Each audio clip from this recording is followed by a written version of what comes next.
You are probably wondering right now why you right here watching this. I'm here to tell you about all the bull people have been telling you about video games actually causing violence in teenagers. These rumors and or studies have been spreading like syphilis at a frat house, and I would like to put a stop to that. Let's start off with the ridiculous studies that have been saying the availability of video games led to an epidemic of youth violence. What a load of crock that is. The juvenile crime rate is at a 30-year low, while the number of people who play video games is skyrocketing.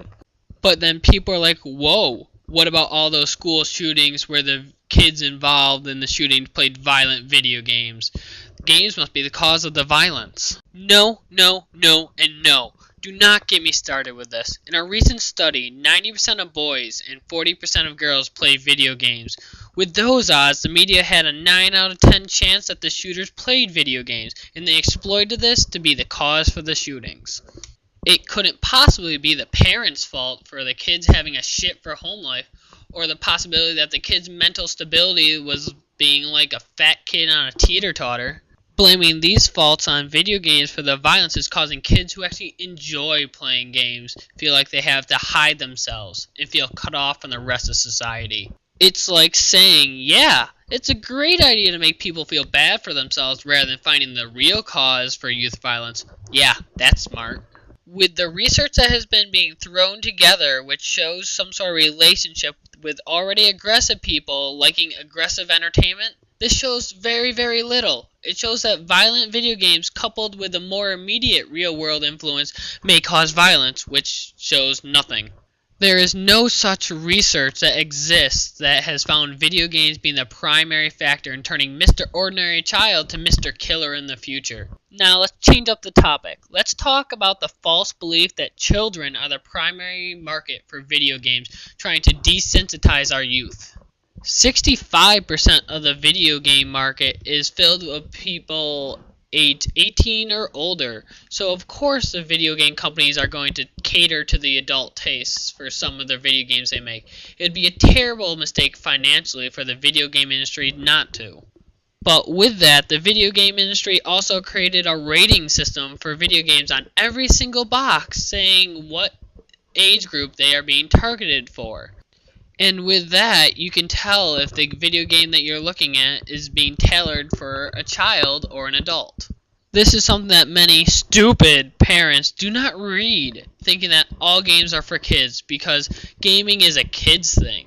This is where the parents need to wise up and learn how the industry works and learn how to be parents. A topic that is constantly hitting the news is about the title Grand Theft Auto. I'm sure everyone has heard or seen something to do with this video game. This game has been a major cause in causing bad behavior in teens. Now wait, if you see that the box has a rating for M for mature, meaning the game is targeted for players of 18 years of age or older, why would you let your kids play this if they're only 13 years old? They are not yet mature enough to understand that this is a game and not to take the ideas outside of it. This is the same as buying for your kid porn to look at. It's just something that is wrong and stupid to do. Now, you're probably thinking that, oh, the kids themselves are the ones buying these games without their parents' knowledge. That's where you are wrong. According to the Federal Trade Commission, 83% of game purchases for underage customers are made by their own parents. Parents need to wise up and pay attention to what you are buying for your kids. It is not the gaming industry's or the video game's fault. Now, let's hit up one of my favorite false statements. Since video games are sometimes used to train soldiers to kill, they must have the same impact on kids who play them. No. No, no, no, no, and no. This idea and how soldiers are trained is part of a huge curriculum in which the soldiers are trained to remove what morals they have from the battlefield.